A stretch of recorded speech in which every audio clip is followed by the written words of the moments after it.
Esse é um tema bastante interessante, um tema bastante espinhoso e que eu considero importante por pelo menos duas razões. A primeira razão é por esse assunto ser um assunto muito debatido nos nossos dias. Grande parte das mulheres discutem sobre esse assunto ou tentam entender esse assunto. E a segunda razão é de que existem muitos excessos nessas discussões. Então, ao nos aproximarmos desse tema, nós precisamos entendê-lo não indo para nenhum dos dois polos em excesso. Falar de sexualidade no Brasil é sempre falar de algo difícil, complexo e incômodo. E isso tem uma explicação.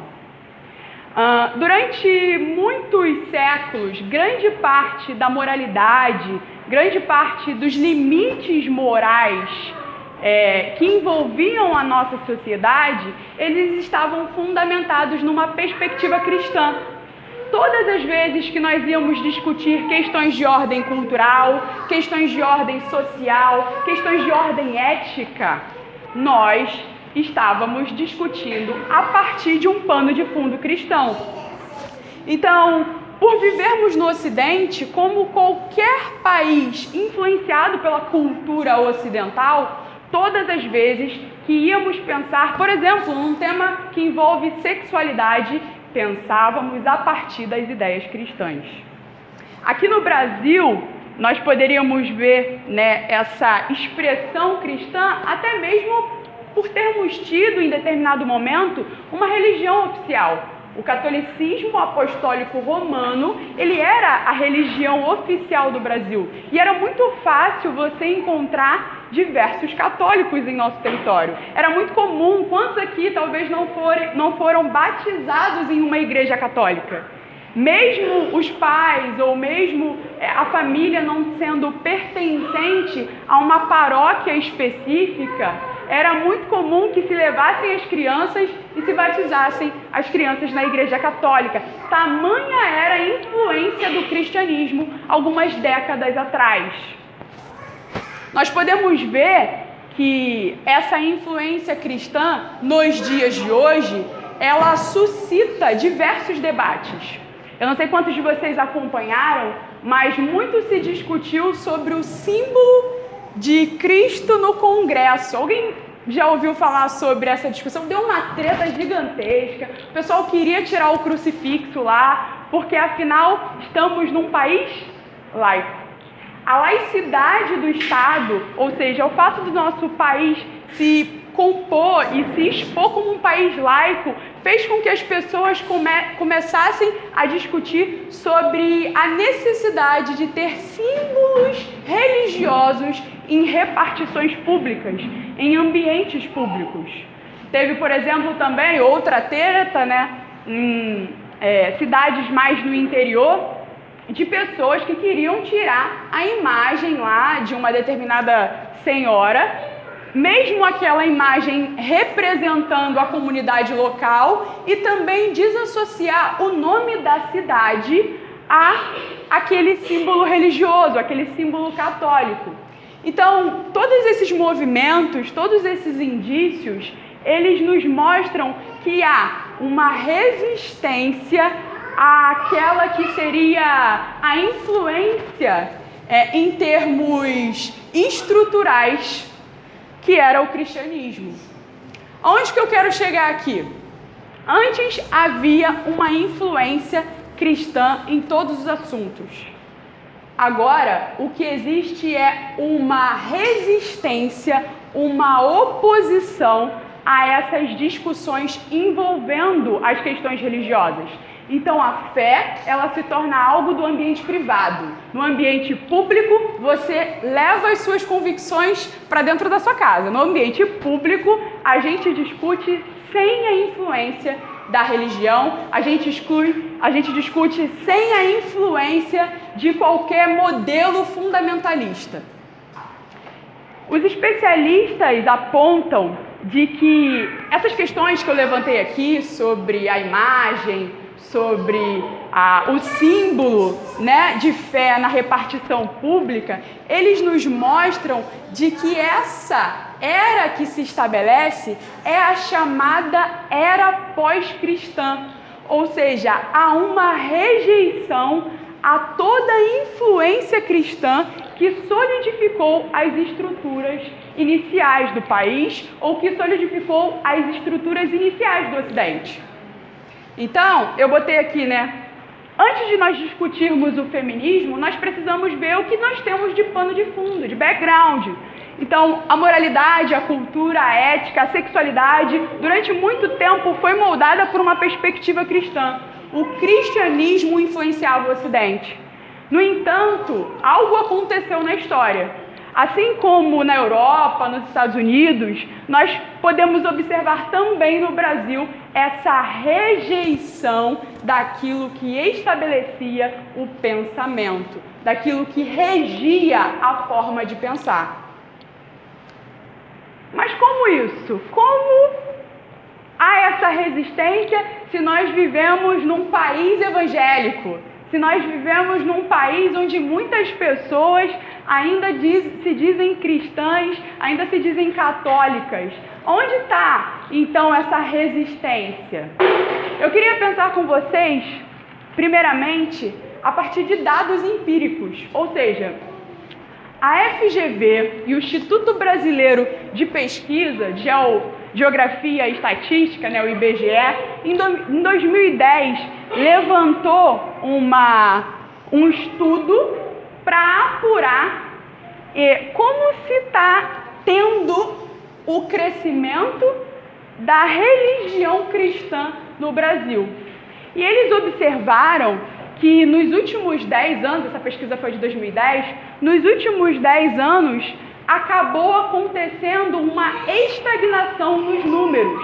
Então, a religião cristã que avançava em território brasileiro, que identificava o brasileiro, ela acabou entrando numa fase de estagnação.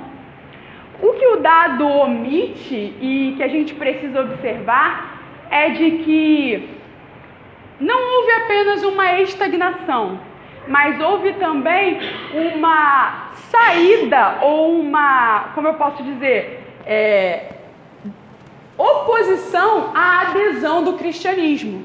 Se é que a gente pode pensar em termos de rejeição. Então, quando a gente pensa em Brasil hoje, a gente pensa em várias igrejas neopentecostais, a gente pensa em várias pessoas que se converteram no culto, afinal, 10 almas para Jesus foram ganhas aqui. E aí você pensa, será que realmente o cristianismo está em decréscimo, como as pesquisas elas mostram? Será que o cristianismo caiu em descrédito, sendo que eu vejo lá o meu vizinho que se diz evangélico, sendo que eu vejo lá no determinado culto de igreja as pessoas levantando a mão e aceitando Jesus?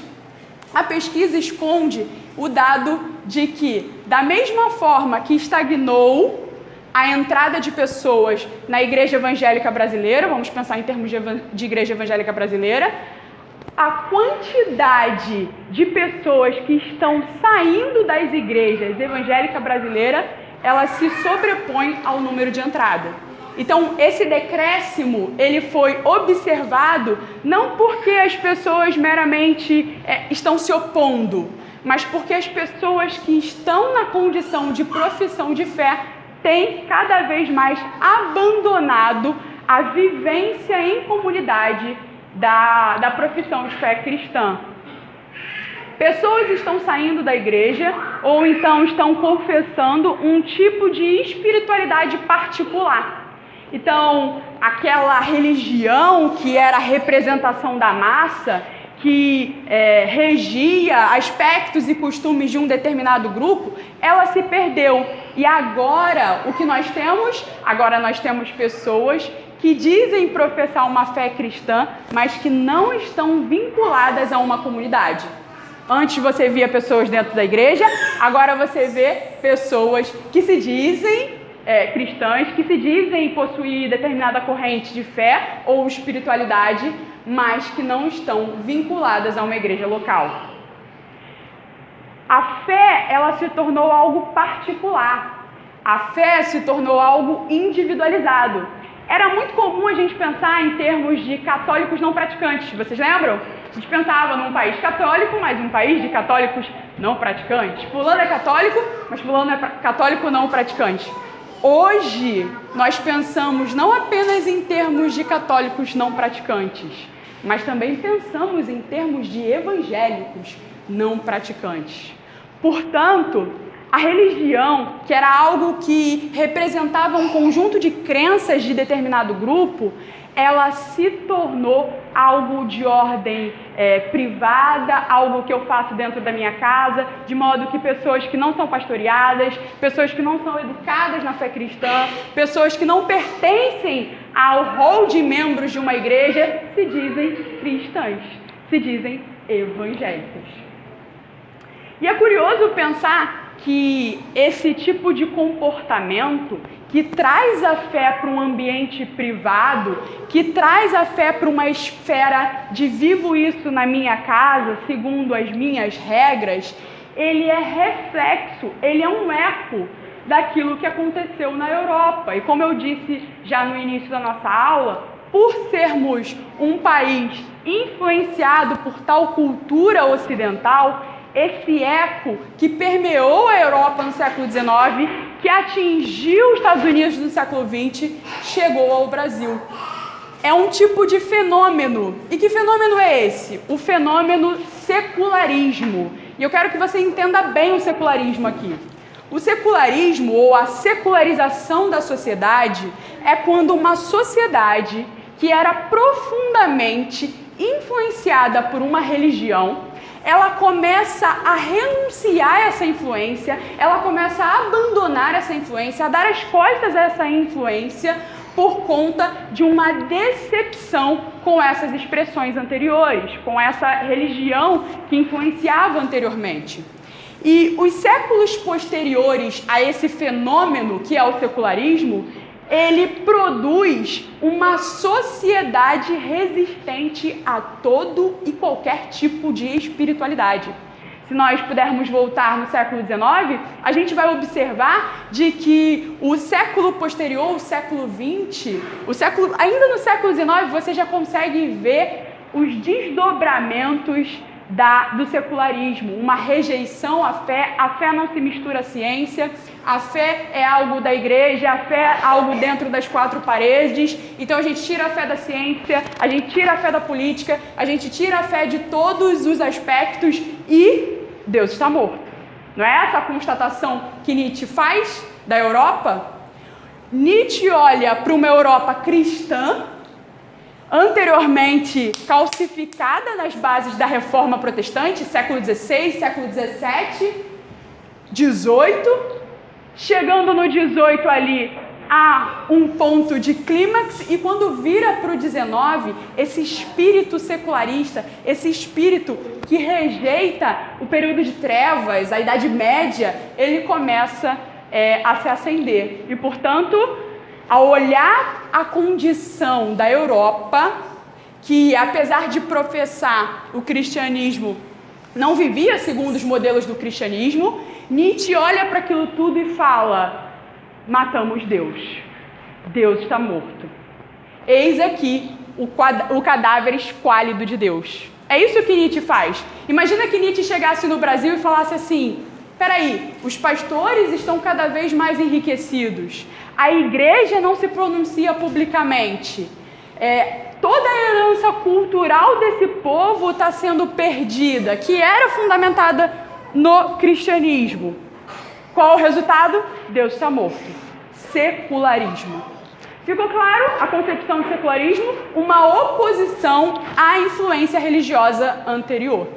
É isso que está acontecendo no Brasil. Quando a gente pensa em termos de debates públicos, quando a gente vai falar sobre aborto, quando a gente vai falar sobre política, pegue as suas convicções e não inclua aqui no debate público. Isso é muito comum na universidade. Muito comum. Você vai se posicionar acerca da eutanásia, você vai se posicionar acerca de questões que envolvem ética, tira o seu fundamentalismo do jogo. Aqui a gente vai falar de ciência. Aqui a gente vai falar segundo as regras da universidade. botar um slide aí descomplicando. E, gente, é uma aula, não é uma palestra, então se vocês quiserem interromper para perguntar, para poder fazer uma colocação, a gente tem tempo para isso, tá? O André deu tempo para isso. E eu gostaria que vocês participassem. Eu quero que vocês saiam daqui hoje dissolvendo todo e qualquer tipo de dúvida dessa parte estrutural do feminismo. Porque a gente vai chegar lá, a gente vai entender o que é o feminismo dentro desse pano de fundo. Descomplicando aí, tem muita gente que não sabe o que é civilização ocidental, o Ocidente. A gente pensa lá, né, na aula de geografia, o meridiano de Greenwich e o Ocidente e o Oriente. Não, calma, não é aquilo. O Ocidente é aqueles países, ou quando a gente fala em termos de influência ocidental, aqueles países que, de certa forma, receberam a influência da Europa, tá? Então, a gente tem ali, por exemplo, a Oceania, que foi muito influenciada também pelas perspectivas cristãs. E quando a gente pensa também em termos de como aquela sociedade se comportava, a gente pensa em termos de status quo. Quem já ouviu essa expressão? Eu quero que vocês entendam o status quo também. Quando a gente fala assim, porque o status quo era, o cristianismo estava instalado na Europa e agora nós vivemos na era pós-cristã. Então, o status quo é o estado anterior. Muito se utiliza isso dentro do debate público e eu queria que você entendesse também, porque você vai estar discutindo com essas pessoas, você vai estar fazendo uma abordagem sobre determinados assuntos e é importante você entender essas nomenclaturas. Fala, Camila. Eu posso dizer que começou a ser pós-cristã, porque na história a gente ainda está na era cristã. A era pós-cristã, ela começa com, bota aí, o período da modernidade. Por quê? A modernidade é a expressão da rejeição de tudo aquilo que o cristianismo havia estabelecido. Então, quando você tem a Idade Média ali, e aí você tem o término da Idade Média no século XVI, quando você finaliza, né, com o marco da Reforma Protestante, quando você finaliza a Idade Média, você tem um período da formação dos Estados modernos. Então você tem a modernidade. E a modernidade, sob a influência, que a gente vai chegar lá, do humanismo, com a influência do Renascimento, ela começa a tirar o teocentrismo e coloca o antropocentrismo. Então, Deus está fora da jogada, entra o homem. E todos os desdobramentos que vem ali, você vai ver isso nos estudos da psicologia, você vai ver isso nos estudos, enfim, da filosofia, de determinadas áreas que vão voltar, vão girar o eixo da questão, não mais a partir de um relacionamento com um ser transcendente, mas a partir das necessidades humanas. Agora nós vamos falar sobre o homem. O homem está no centro da coisa. Pegou? Então a gente pode marcar aí a modernidade. Amarradinho 1. Fiz um amarradinho, porque o pessoal acha, às vezes, que eu falo muita coisa e não falo coisa nenhuma. Então eu fiz um amarradinho para a gente poder entender do que eu estou falando nessa introdução.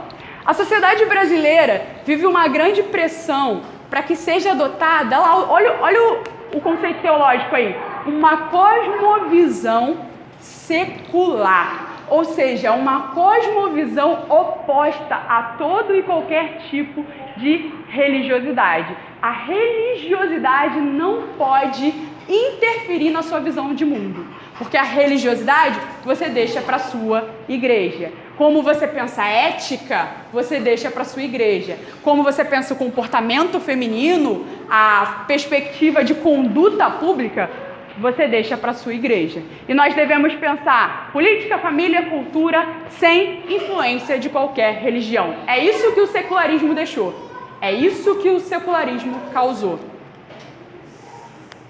Mas a grande pergunta que a gente tem a fazer é: Tamires, você falou aí que vivemos numa era pós-cristã. Você falou aí que a nossa sociedade, ela agora está sob a influência de um fenômeno chamado secularismo. E agora? Existe a possibilidade de discutirmos o homem sem Deus? Existe a possibilidade de comprarmos o discurso Deus está morto e não falarmos mais sobre eles nos aspectos que envolvem essas circunstâncias? A gente vive num período, como vão dizer, né, muitos filósofos, antropólogos, sociólogos, num período avesso à religião. Então, nós vivemos num período em que a religião não está em pauta?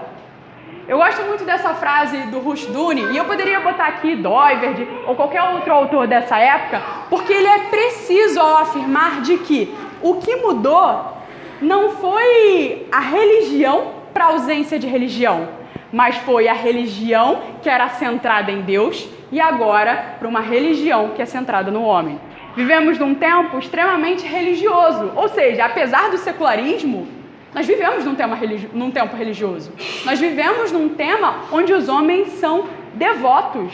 Os homens desejam sim se relacionar, desejam sim buscar reconciliação, desejam sim buscar perguntas acerca da criação, acerca de por que o caos está instaurado. O homem busca sim uma redenção, mas essa religião que permeia os nossos dias é o humanismo. Ou seja, o homem está no centro e a adoração que se é feita, todas as coisas giram na ótica do homem. Pensando a partir disso, é que a gente pode começar a pensar em termos de movimento. Aí se explica todos os movimentos do nosso tempo, todos os movimentos surgidos após o humanismo.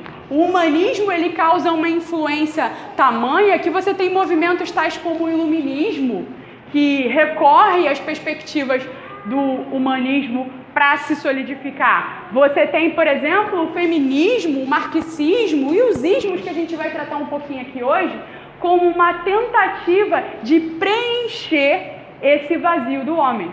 Porque como nós falamos nas últimas aulas, né, o homem é servo e ele vai se dobrar a um senhor. O homem é religioso, vai dizer Doiverd. E se ele não se dobrar ao Senhor Jesus Cristo, ele vai se dobrar a qualquer outra coisa. Ele está em busca de respostas. Ele quer saber de onde ele veio, ele quer saber para onde ele vai e ele quer saber o porquê se instaura um caos tal como nós temos hoje. Então, o homem, ele não deixou de ser religioso. Ele agora é o Deus da sua própria religião. Tá claro? Alguém mais? Essa rejeição da determinada religião é especificamente do cristianismo? Boa pergunta. Há uma rejeição, sim, a todo e qualquer tipo de espiritualidade. Mas o cristianismo, em termos de influência no Ocidente, ele foi predominante. Então, a religião que é rejeitada, em sua maioria, é o cristianismo, porque o cristianismo fez barulho. O cristianismo é que trouxe civilizações para o Brasil, é o cristianismo que levou as civilizações para a América do Norte. Então, de certa forma, né, com as missões jesuítas, tudo aquilo que você vê no colégio, de certa forma, a rejeição ela é cristã.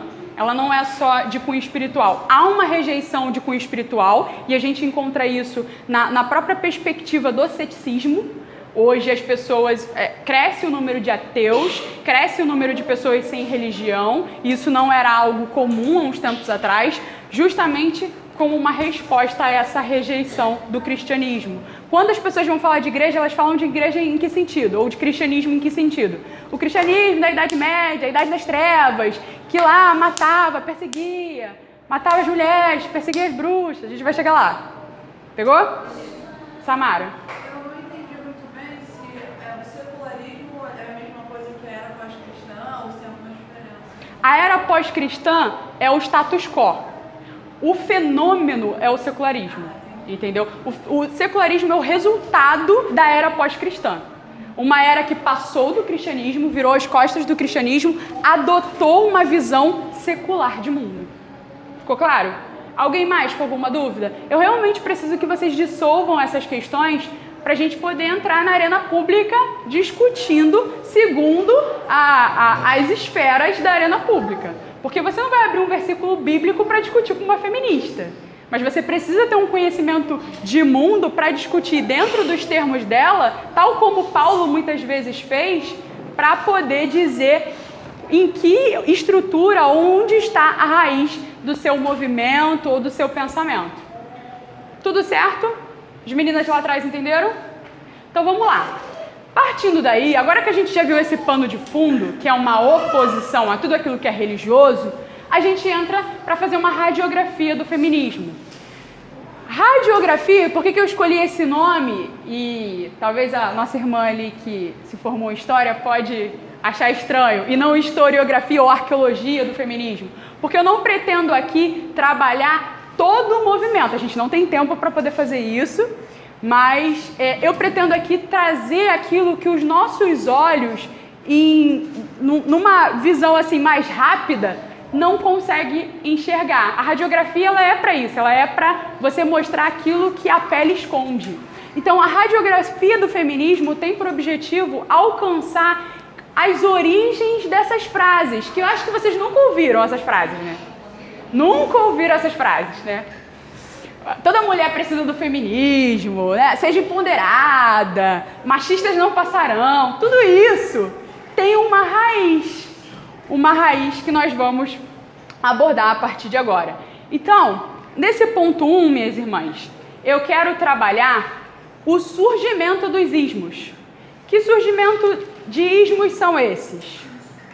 O humanismo, o marxismo, o modernismo, o existencialismo, o niilismo. Pensa aí nos ismos que você já ouviu por aí. Todos esses ismos, eles são lacunas que o cristianismo, que a igreja não respondeu em termos públicos. Calma que a gente vai chegar na explicação. Mas todas as vezes que surge um ismo, tal como o feminismo, ele vem reivindicando coisas que o cristianismo não se atentou em termos de posicionamento público. Por exemplo, o feminismo, ele vem trazendo discursos que a gente vai ver daqui a um tempo se são legítimos ou não, mas ele vem trazendo discursos acerca da condição da mulher que por muito tempo a igreja não se posicionou. Que por muito tempo a igreja, os cristãos de modo geral, não se posicionaram. A grande pergunta que a gente tem a fazer é: a Escritura se posiciona sobre essas questões? A Escritura possui respostas para essas realidades? Sim, a Escritura possui. Mas onde então estão os cristãos? Onde então estão os cristãos que possam responder a essas lacunas que o movimento evangélico brasileiro não responde, ou responde de maneira equivocada? Por muitas vezes, os cristãos, eles eram quase que solitários na sua abordagem. E aí, eu quero marcar com vocês, eu vou passar rápido por esse slide, não vou fazer aqui uma abordagem da igreja, ou do pano de fundo da igreja, porque a gente daria outra palestra, mas em termos gerais, as lacunas deixadas pela igreja foram a seguinte: você tem um Justino Marte, no século II, lutando contra o paganismo, mas depois de ser muito pressionado. A igreja cresceu para dentro, a igreja vivia em termos de comunidade, em comunidades particulares, e ela começou a não responder o paganismo. Ela não se posicionou acerca de como viviam os romanos, os gregos da época. Então, aquela cultura greco-romana que moldava o pensamento dos caras no século II, ela não foi combatida pelo cristianismo. Poucos homens, e Deus sempre preserva os seus remanescentes fiéis, mas poucos homens se levantaram nessa direção. Você não tinha uma igreja atuando nessa direção, você tinha poucos homens. Século III, Agostinho se levanta não contra o governo. O governo não era antibíblico, mas o governo ditatorial, sim, esse era antibíblico. E ele precisou se posicionar. A gente pensa num século X, né? Poderia pensar a partir do século V também, o catolicismo tentando lidar com os ímpios, com o mundanismo, de modo geral, para resolver a situação, né? Criam monastérios porque a igreja não consegue se relacionar com o mundanismo, com os ímpios, como se o problema fosse externo e não interno. E dentro dos monastérios, você vai ter o quê? Resultados também de corrupção, porque a corrupção do homem não é externa. Então a igreja, não sabendo ali se comportar com a sociedade, coloca os seus monges, os seus sacerdotes, as pessoas que estavam à frente da igreja, enclausuradas para não lidarem com o mundo. Você tem, por exemplo, no século XV, John Huss, John Wycliffe, em momentos muito pontuais, levantando a bandeira de que somente a Escritura era a regra de fé e de prática, somente a Escritura era a autoridade. Tem John Huss, depois de muito tempo você tem um Lutero, 100 anos, né? Olha como a igreja se manteve calada diante dessas problemáticas, diante desse caos que estava instaurado no mundo. Sem século XVI e XVII, Lutero, Calvino, eu poderia citar aqui outros reformadores, mas que são contra o absolutismo da instituição. A igreja havia se misturado com o Estado, a igreja havia cedido às imposições papistas, e você tem homens lutando contra isso. Você tem determinadas pessoas lutando contra isso. Final do século XVII e XVIII, o calvinismo, a partir de uma perspectiva distorcida, né? Pegam o calvinismo e trazem o calvinismo para uma esfera totalmente distorcida, e isso causa frieza na igreja. E por isso você tem a resposta arminiana, armínio-wesleyana. Por quê? Pegaram o calvinismo, o que fizeram com o calvinismo? É predestinação? Então, olha, você foi predestinado para ser pobre, você foi predestinado para ser dessa vida e ter essa vida aí. A igreja não se posicionou para tentar discutir sobre isso. Calvino já tinha morrido, Lutero já tinha morrido. A igreja não se pronunciou isso, e aí surgem as pessoas, ou pessoas pontuais, você pode citar aí o John Wesley, contra essa luta de frieza, porque a igreja se tornou fria, ela parou de responder às questões do tempo. Havia muitas mortes, havia uma condição insalubre na Europa, e a igreja se calou. Então, no século XVIII, você tem John Wesley, né, nessa tentativa de movimento contra a frieza, e por isso você tem os avivamentos. Já estudamos sobre os avivamentos. Você tem os avivamentos na tentativa de resgatar isso. Século XVIII, você tem a luta contra a escravidão. O cristianismo estava instaurado na Europa, século XVI, desde sempre. Mas você tem a permissão, a omissão da igreja no sentido da escravidão. A igreja não se posicionando acerca da escravidão. E aí, no século XIX, com o avanço do iluminismo, muito centrado nas questões humanistas, né? Você tem aí a ênfase na liberdade, na igualdade, na fraternidade, que foram lemas da Revolução Francesa. Você tem um avanço das discussões sociais. Na tentativa de justificar o caos que estava, surge Marx. Você tem Marx surgindo para tentar explicar por que você tinha pessoas explorando e por que você tinha pessoas sendo exploradas. Então, todas as vezes que o cristianismo deixa uma lacuna, surge alguém com uma cosmovisão diferente para tentar responder. Entenderam? O feminismo nada mais é que um subproduto disso. A igreja não discutia a mulher. A igreja não falava acerca dos papéis das mulheres. Então surge aí um movimento para falar sobre: será que a mulher deve ser educada formalmente? Será que a mulher pode ter um trabalho? Ou ela tem que ficar dentro de casa? Ou será que a igreja não se posiciona sobre isso publicamente? E o que nós temos são autores seculares se posicionando, e isso, em termos de efervescência, né? Isso é sedutor, isso ganha o coração das pessoas. Portanto, a igreja reformada, ela está sempre se reformando, porque você teve movimentos pontuais, e esses movimentos eles precisam estar sempre sendo lembrados. A gente sobe nos ombros de outros homens para que a gente possa enxergar mais longe, para que a gente possa chegar mais alto. Então, se a gente desconsiderar a luta desses irmãos, eu não estou dizendo aqui que isso foi algo ruim, não. Foi algo excelente, mas foram poucos movimentos, pessoas pontuais. Porque muitas pessoas que abraçavam o cristianismo se mantinham emudecidas. Porque os clérigos, no período da Idade Média, se mantinham emudecidos. Eram igrejas que não pujavam a verdade de Cristo para todas as esferas da vida. Por isso, a igreja precisa estar sempre se reformando. Por isso que quando a gente pensa isso em termos de DC, a gente precisa olhar para o passado. A gente precisa olhar para o passado e ver, cara, onde a gente errou em termos de cristianismo? Aonde as coisas não estavam no lugar? De que forma a gente pode responder melhor às questões da sociedade? A gente precisa ter um compromisso em responder, porque as lacunas, elas estão sempre aí. Os questionamentos, eles estão sempre aí. E muita gente tem saído da igreja porque as suas crises de fé não são respondidas, porque os seus dilemas não são respondidos, porque a igreja usa o argumento da mãe. Já ouviu falar no argumento da mãe? Por quê? Sim. Por quê, mãe? Porque eu que estou mandando. Não é? Minha mãe era assim. Então, esse argumento da mãe, ele funciona um tempo. Depois de um tempo, o teu filho começa a questionar. E ele vai buscar em outras pessoas a resposta para aquela lacuna que você deixou. Por isso, você como mãe, você como vó, você como discipuladora, como madrinha, como seja lá o que for, você que exerce o papel de responsabilidade na vida de alguém, você precisa saber preencher essas lacunas.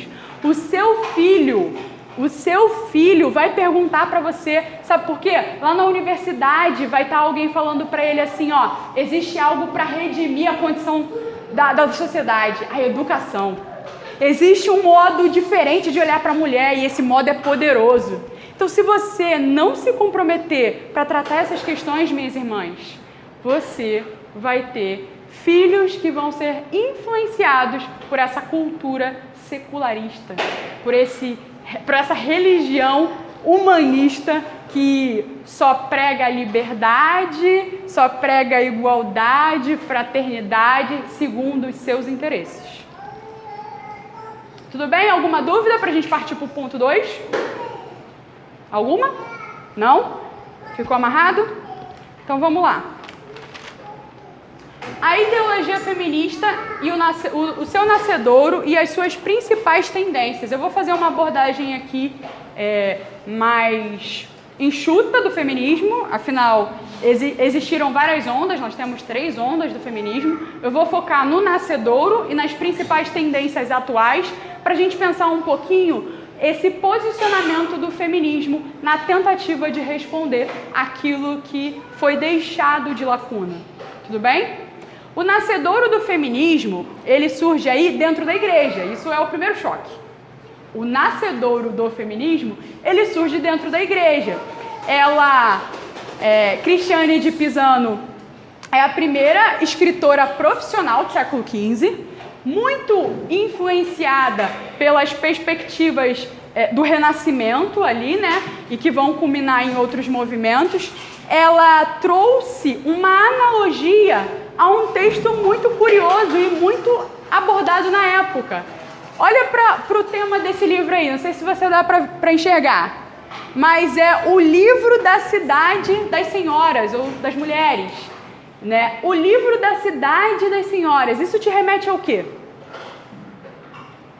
Agostinho, cidade de Deus, cidade dos homens. Então ela de maneira análoga se apropria de um texto que era muito utilizado no período medieval, né, Agostinho e seus textos, para fazer uma crítica. E a gente tem aqui como um primeiro marco do que nós podemos considerar como feminismo. É claro que nós tivemos outras expressões ao longo da história. Você teve lá a mulher se levantando na Idade Média, você teve mulheres se levantando, mas em termos de estrutura, né, em termos de oficialização em documento, um livro nós temos a partir de Cristiane Pisano. Tudo bem? Ela cria uma cidade simbólica na qual as mulheres são apreciadas e defendidas, e ela pretendia esclarecer a verdade acerca das mulheres e contradizer o estereótipo negativo que as mulheres carregavam na época. Então, esse primeiro movimento, ele tem um caráter intelectual, ela vai na direção de publicar um livro para abordar o assunto. Mas onde a gente tem a obra inaugural do feminismo? E por que obra inaugural? Porque essa mulher, a Mary Wollstonecraft, ela fez uma sistematização da reivindicação dos direitos das mulheres. É esse o nome da sua obra. Ela é a precursora do feminismo, reconhecida pelas feministas liberais. As mulheres que geralmente aderem a esse movimento, elas a reputam como a feminista precursora, né? E o seu pensamento marca essa elaboração sistemática para trazer a público a discussão pública da opressão que vivia as mulheres. Então ela faz isso através da sua obra. Mas no que consistia essas reivindicações, né? Muito influenciada pelo iluminismo. Aqui a gente está falando século XVIII, tá? Essa obra foi publicada em 1972. A gente tem aqui uma influência muito grande do iluminismo. Iluminismo, para a gente entender, né? Ele foi um movimento do século XVIII que aconteceu na Europa, que tinha um caráter intelectual. Ou seja, defendia o uso da razão, a luz, por isso o iluminismo, em contrariedade ao período de trevas, Idade Média, onde você tinha a predominância do cristianismo. Então o iluminismo ele vem promovendo mudanças com base em ideais que a gente vê, por exemplo, na Revolução Francesa. Igualdade, liberdade, fraternidade. O iluminismo ele trazia isso, o uso da razão, o uso da mente, que havia sido deixada de lado, porque afinal quem ditava as regras era a igreja. Como um movimento que usa a razão e rejeita as trevas. Ele usa a luz em oposição às trevas. E essa mulher, muito influenciada por esse movimento, ela vai na direção de uma luta reivindicando o quê? Educação das mulheres, de ordem intelectual, ou direito a voto, igualdade no casamento, as dimensões públicas. Ela reivindica o direito das mulheres casadas de dispor de suas propriedades. Era uma mulher que estava preocupada em responder às óticas públicas que não haviam sido abordadas até então. Então, com essa efervescência do iluminismo, com essa influência de busca pela razão, de autonomia do pensamento, de pense por si mesmo, ela vai na direção de promover uma estrutura de reivindicação dos direitos das mulheres com base nesse movimento. Fala, Camila. Ela não tinha uma característica desesperada, como a gente vê hoje, porque ela tem dois pontos que são legais: educação e direito a voto, igualdade no casamento. Mas ela era forte. A gente vai chegar lá. A gente vai chegar lá. A Mary Wollstonecraft, ela trabalha essas dinâmicas porque ela era uma mulher abastada, era uma mulher que tinha dinheiro, mulheres que tinham influência eram mulheres que tinham dinheiro. E a gente pode pensar até em termos de família. Ela casada com William Godin, pai do anarquismo. A filha dela foi a Mary Shelley. Mary Shelley não é o nome da autora do Frankenstein? Mary Shelley, a autora do Frankenstein, a filha dela, que durante o parto, né, ela morreu, foi a autora do Frankenstein. Então, percebe, a influência que essa família tinha em termos intelectuais era muito grande. A gente poderia botar, né, que Frankenstein foi o primeiro escrito de cunho de ficção científica que a gente teve na história do universo. Né? Então, pensar nesse período é pensar em pessoas extremamente influenciadas por uma autonomia de pensamento. Pensar sem a influência da igreja, sem os ditames da igreja. E aí é onde eu vou chegar na tua pergunta. Então, a questão das mulheres cristãs hoje, acerca do feminismo, seria ir na direção dessas raízes? Ir na direção desse nascedouro? Bom, então amarrando aqui o nosso pensamento, sim, a gente não pode voltar a essas fontes, porque essa não é a nossa fonte. A gente não pode buscar nisso as nossas raízes. Por quê? Porque essa mulher, ela foi motivada a buscar essas coisas por uma outra cosmovisão, como a Carol disse aqui. Essas mulheres, elas foram sim legítimas no sentido de que se colocaram à frente para discutir as questões públicas. Mas por que não dá para ser cristã e feminista? Porque a raiz do feminismo repousa em outra ideologia, em outro movimento. Então, mesmo que o discurso seja legítimo, por que eu não posso querer voltar para as raízes do feminismo? Porque as raízes do feminismo estavam permeadas por um pensamento iluminista, humanista. Então, cristã feminista pode? Hipótese alguma. Eu sei que vocês discutem bastante sobre isso e saberiam dizer que não dá para ser cristã e feminista. Mas agora você tem um argumento. Qual é o argumento? O que motivava essas mulheres a ir na direção do feminismo não era a glória de Deus. Não era trazer à tona as questões fundamentais da Escritura. Mas eram responder no tempo, é uma espécie de redenção pro tempo. Olha o conceito de cosmovisão. Redenção pro tempo das problemáticas que se instauravam. A Escritura tem resposta? Sim, mas naquele tempo havia-se... Nesse tempo, na verdade, você tem pessoas debatendo sobre isso. Você tem o próprio movimento inicial do neocalvinismo holandês. E a gente vai chegar lá. Mas vocês pegaram? Fiz um amarradinho aqui 2.0. Ah, gostaram, né? Eu tô moderna. A não resposta da igreja deixa margem ao surgimento do ismo, feminismo, marxismo. O feminismo, e aí eu abro um parêntese aqui, ele é um subproduto do marxismo, por quê? Qual é o ditame pregado pelo marxismo? Existe uma luta de classes. A sociedade é explicada por uma luta de classes. Opressores e oprimidos. Burguesia, aqueles que detêm o capital, e proletariado, aqueles que são subjugados à força de trabalho.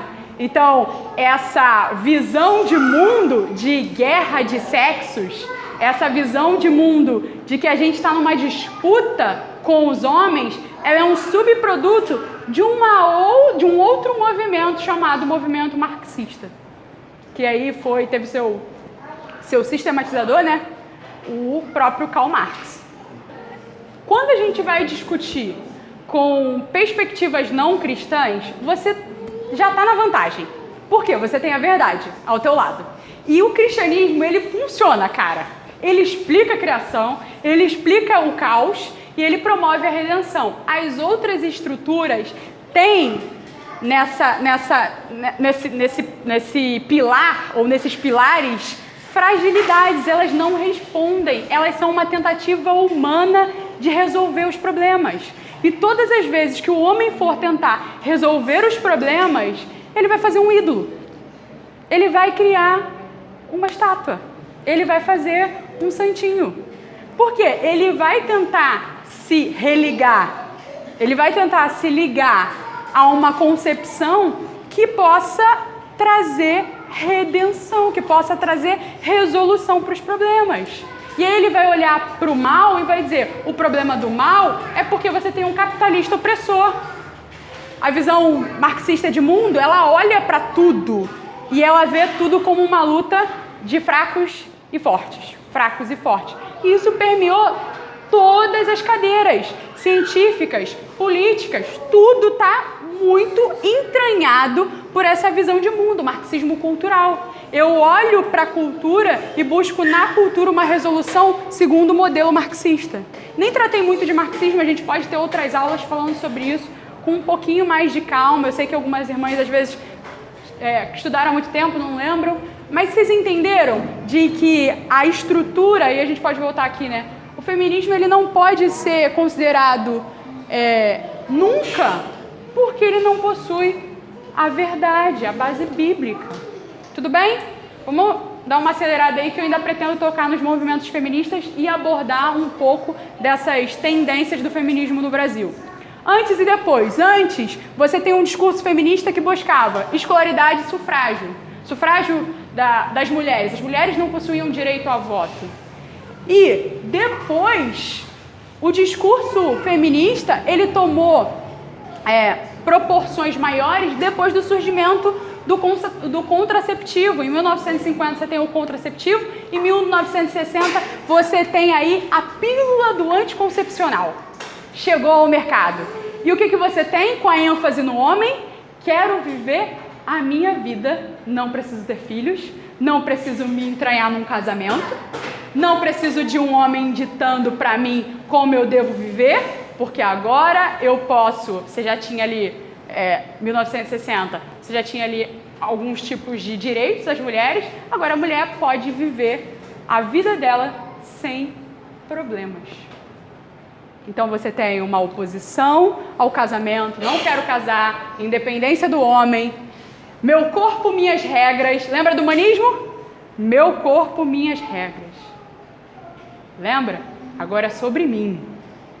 Não é sobre glória de Deus, não é sobre o que Deus pensa. Agora é sobre mim e meu corpo, minhas regras. Eu faço o que eu quiser da minha vida. Independente. Por isso que a gente tem, por exemplo, o aborto, a discussão do aborto.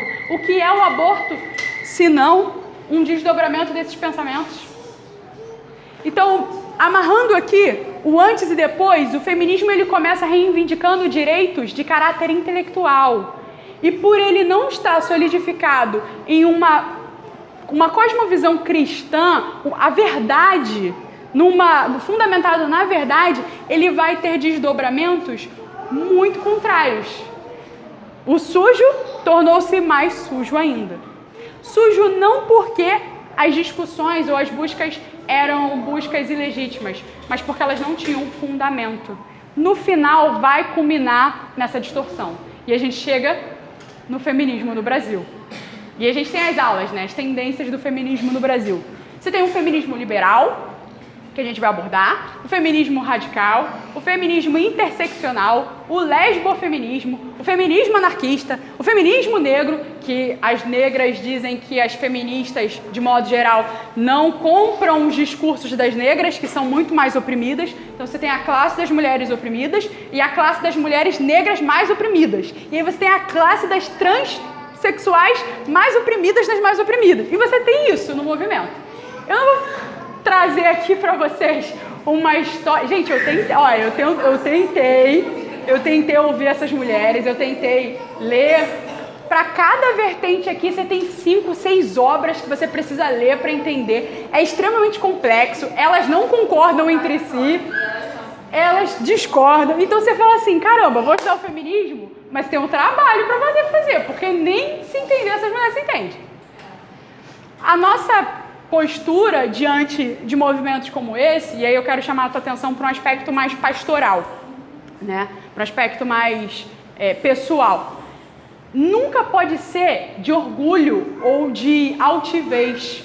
Às vezes a gente vai discutir, e você vê muito isso no movimento evangélico. Você vai discutir com a feminista e você deixa de ser cristã para defender a verdade. Nem tem lógica, né? Então, quando você for abordar uma feminista, não vá como quem é a dona da verdade, porque você não é a dona da verdade. Você é uma serva que conduz as pessoas ao entendimento da verdade. Então, muito cuidado quando você se meter em debates feministas, porque a tua postura, a tua defesa pode até ser cristã, mas a tua postura, não. E se a gente olhar para a Europa, qual foi o problema da Europa? Os ímpios olharam e falaram assim, ué, esse Jesus fala isso. Vocês vivem outra coisa. Esse Jesus é invenção da cabeça de vocês. Jesus foi um cara legal. Jesus foi um cara legal. O problema é o fã-clube, não é isso que a gente ouve? O problema é a igreja. Então, essa rejeição do debate, né, que gira em torno da questão das mulheres, muitas das vezes ele é perdido porque as mulheres se comportam como mulheres. As mulheres cristãs que têm a verdade se comportam como mulheres superiores. E a gente sabe, a gente tem uma visão correta daquele que reparte a palavra, daquele que reparte a verdade. É a condição de servo. Então, se você, quando vai abordar esses assuntos, perde a cabeça, quer discutir com a feminista, quer arrumar treta, você já deixou de ser cristã aí, minha irmã. Você já deixou de evidenciar a tua cosmovisão com a sua prática.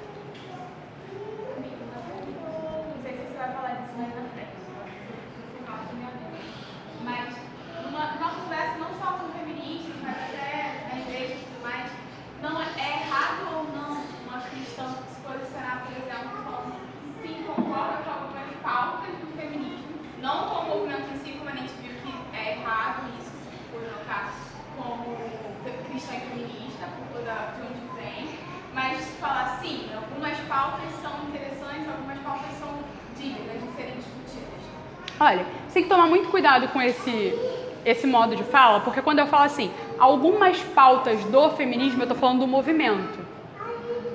Eu preciso falar que sim, a discussão que elas trazem são discussões legítimas, porque eu concordo com o direito à mulher. Os direitos civis, econômicos, eu concordo. Mas quando eu falo assim, eu concordo com o feminismo, você compra a raiz, você compra a estrutura. Então você não pode falar que você concorda com o feminismo ou com o movimento feminista, porque tudo isso, por mais legítimo que seja, a gente vai chegar na legitimidade, está permeado de uma raiz centrada em si. E aí você vai, de repente, levantar uma bandeira de que não, o que vocês estão falando está certo, e na cabeça da mulher está assim, tá certo mesmo, porque a gente tem que viver pra gente mesmo, porque meu corpo, minhas regras mesmo. Então, cuidado, você vai na direção da luta do direito das mulheres. E não só mulheres vão nessa direção. Os homens também precisam ir na direção da luta do direito com as mulheres. As feministas fazem algo que é afastar o homem da discussão. Você não sabe falar sobre ser mulher, então sai daqui. E não, os homens que foram afastados dessa discussão também precisam, a partir da perspectiva cristã, se posicionar contra as mulheres. Porque da mesma forma que a gente está tendo feminismo aqui, eles estão tendo machismo lá. E o machismo existe? Existe. Machismo em termos... Vamos lá, vamos discutir sobre esse machismo. O machismo em que termos? Homens acreditam que mulheres são inferiorizadas, são subservientes em termos intelectuais, são subservientes em termos de expressão pública, política. Ah, não, isso aqui a mulher não consegue. Peraí, a mulher não consegue por quê? O que está por detrás aí desse teu fundamento? É as escrituras? Porque a escritura trabalha com papéis e não com a incapacidade que a mulher tem para executar ofícios. Tudo bem? Fomos. Feminismo radical não é muito difícil da gente entender o que é, né? O que é o feminismo radical?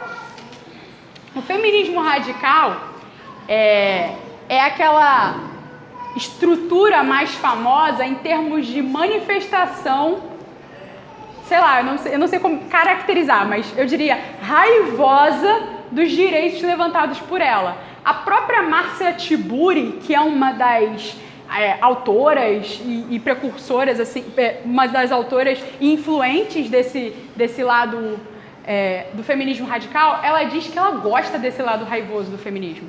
O feminismo radical é esse, que faz a marcha para as vadias, como a gente teve em 2016, né? A marcha para as vadias, a marcha das vadias chegou no Brasil e elas fizeram uma marcha no dia da JMJ, que era a Jornada Mundial da Juventude, na visita do Papa, e elas introduziam objetos, cruzes, até mesmo santos que eram valiosos para aquela corrente religiosa, né, para o catolicismo.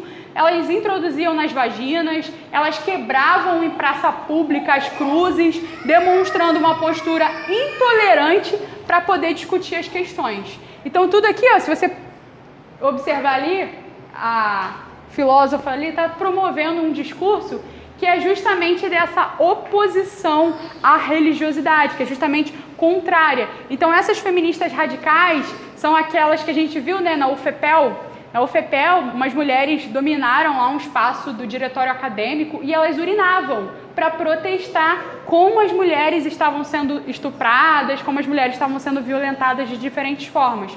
Então essa ala do feminismo é o feminismo radical, o feminismo raivoso, que vai para a praça pública e faz estardalhaço. Por que a gente precisa entender isso? Porque você vai abordar uma feminista e ela pode não ser a feminista radical. E aí você vai falar assim, porque as feministas, elas fazem isso e isso. Ela fala assim, eu jamais faria isso. Eu jamais seria intolerante. Eu jamais abraçaria um tipo de postura como essa. Então, muito cuidado com esse senso comum de que o feminismo é só isso. O feminismo, ele tem outras vertentes e a gente precisa, como cristãos, entender para poder estabelecer o ponto de contato, né? O Schaeffer vai bater muito na tecla disso. Partindo do feminismo radical, a gente tem o liberal. Quem sabe o trecho, sabe de onde essa foto é? Cuidado, hein? Cuidado, hein? Quem conhece essa imagem, cuidado, hein? Vamos lá. O feminismo liberal é o feminismo mais sutil. É aquele feminismo que é mais facilmente abraçado, porque ele não tem todo aquele movimento de quebrar cruz. Quem são aí uma das influentes, né? Uma das mulheres mais influentes em termos de feminismo liberal? A Beyoncé, a Hillary Clinton, que é uma advogada política norte-americana. Você tem a Eleanor Roosevelt como primeira-dama em 1933, né? Ela ficou ao lado do seu marido durante um período. E são mulheres que elas não reivindicam o direito das mulheres daquela forma, elas reivindicam de outra forma. E por que esse feminismo é um feminismo muito perigoso? Porque é esse aqui que entra na igreja. Porque aquele lá, a gente fala assim, não, aquele ali, muito hardcore pra mim. É muito, trash, como diria aí, né? Muito trash. Eu quero uma coisa mais light. E você tem uma coisa mais light? Tem. Vê se o seu pensamento já não foi levado por esse tipo de posição aqui. O feminismo liberal, que é a terceira onda do feminismo que a gente vive hoje, busca a igualdade de gêneros através de ações e escolhas individuais feitas pelas mulheres e pela mudança do sistema jurídico e político. A ênfase do feminismo liberal, mudanças no sistema jurídico e político. Eu não quero ser contra a igreja, eu só quero que a justiça possa promover leis que ela não... Que me coloque numa posição igualitária em relação aos homens. Elas não buscam, elas vão dizer, né? Elas não buscam privilégios, elas buscam igualdade. Esse discurso convence. Esse discurso é sedutor. Esse discurso é, caramba, tem um meio aí. E geralmente essas mulheres que defendem, e é isso aí que entra na tua aula, né, de universidade, é a professora lá empoderada, que estabelece a aula dela a partir dessa perspectiva de que as mulheres são oprimidas. Olha para as mulheres. Gente, faço direito, então todo dia praticamente é um empoderamento dentro da sala. Então, é um fenômeno assim recorrente. E a mulher que vai chegar lá para dar aula para você, para dar aula para os seus filhos, é essa mulher com esse discurso aqui. E ela encanta. É uma mulher que encanta. Porque é uma mulher que estabelece um discurso todo pautado em igualdade, em vamos olhar para a política, vamos olhar para as questões da justiça. Então, muito cuidado. E terceiro, para a gente finalizar, antes, né, de se existe uma resposta cristã. Eu vou estar dividindo essa resposta cristã em dois aspectos, tá? Primeiro aspecto, a gente vai comunicar agora, e em segundo, depois do nosso intervalo. Tudo bem? A resposta cristã é as contribuições que o feminismo teve em termos de discussão. Ela trouxe limitações à sua ideologia, ou seja, o feminismo ele contribuiu e ao mesmo tempo ele tem limitações. Como que a gente pode pensar? O feminismo sim trouxe pautas legítimas para a discussão. Questionamentos acerca da sociedade que objetifica a mulher, a sociedade sim vê a mulher como objeto, os direitos civis, a participação pública, os questionamentos acerca da visão subjugada da mulher, violência doméstica, violência sexual, né, que seria o próprio estupro. Isso sim foi colocado em termos de discussão pública, porque algumas mulheres fizeram estardalhaço. Mas será que a crítica aqui não é o que elas levantaram, mas pautado em quê e quais foram os meios utilizados por elas para colocar esses movimentos em pauta? Elas não foram, talvez, por um tipo de busca de diálogo. Não, elas foram para esses extremos, para esse extremo de imposição. E por isso a gente deve ter cuidado e não se posicionar como alguém que abraça essas correntes. Problemas gerados. Elas trouxeram pautas legítimas, mas elas geraram distorções muito grandes. Aborto, intolerância religiosa, construção da identidade feminina, a parte do criador. Eu sou mulher e eu sei o que... Isso acabou trazendo pautas, abertura de pautas para posicionamentos gaysistas, né, da teoria queer. você tem a rejeição de Deus e a igreja, você tem a rejeição distorcida das escrituras. Ela pega a escritura e fala, a escritura é patriarcal, joga fora. A gente vai ver que a escritura não é patriarcal. A gente precisa pensar em termos disso. A escritura é patriarcal?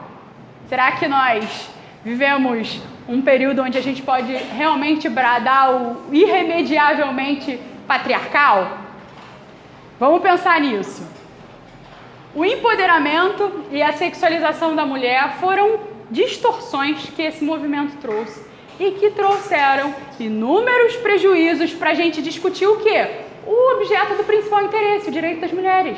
Elas trouxeram tantos desdobramentos em termos negativos para a coisa que a gente tem que falar, a gente tem que defender questões que são sim legítimas e afastar tudo isso que elas levantaram, porque acabou trazendo tudo no mesmo pote, né? Qual a resposta cristã? O restauracionismo. O que é o restauracionismo? É o outro nome dado para o neocalvinismo. É o posicionamento público para expor as verdades cristãs acerca do papel da mulher, acerca de como Deus olha as mulheres, como Cristo olha as mulheres. Se a gente tiver que pensar em alguém que marcou a história trazendo valorização à mulher, a gente pensa em Jesus Cristo. Até mesmo nas religiões que você tinha sacerdotisas, como a gente falou, né, em aulas anteriores, as mulheres elas ocupavam uma posição subserviente, elas não eram protagonistas. As mulheres foram protagonistas, sim, na história de Cristo. Quem são as primeiras pessoas que veem Cristo ressuscitar? Mulheres. Quem são as pessoas que estão envolvidas com as missões iniciais da igreja? Mulheres. Então as mulheres, a partir de Jesus Cristo, sim ganham valor, coisa que as religiões pagãs anteriormente não faziam. Então Jesus, ele traz sim valorização para a mulher. As pessoas geralmente falam assim, a religião, principalmente o cristianismo, né? O cristianismo traz uma visão da mulher inferiorizada. Não. Jesus Cristo resgata o valor da mulher por ser a imagem de Deus. Então, para finalizarmos, diante de tudo isso que nós vimos, a grande pergunta é, e nós hoje? Nós, cristãs, afastadas do feminismo, sabemos as estruturas da sua ideologia, como nós devemos nos comportar? Lembra do texto que a gente leu no início? Eu botei o texto só para... vou ter que botar uma coisa de Bíblia. Eu botei. Não botei não, hein? Esse texto é realmente para a gente refletir. Por quê? O texto fala... Volta lá, em Romanos capítulo 12. O texto fala de uma resposta. O texto começa com uma resposta. Romanos capítulo 12. Resposta ao quê, Tamires? Ao que vem anterior. Como a gente sabe, quando a gente faz exegese, a gente pergunta para o texto anterior por que a gente está concluindo desse jeito. O texto anterior fala sobre todas as coisas girarem em torno de Cristo. Olha o versículo 36. Porque dele e por meio dele e para ele são todas as coisas. A ele seja a glória para sempre.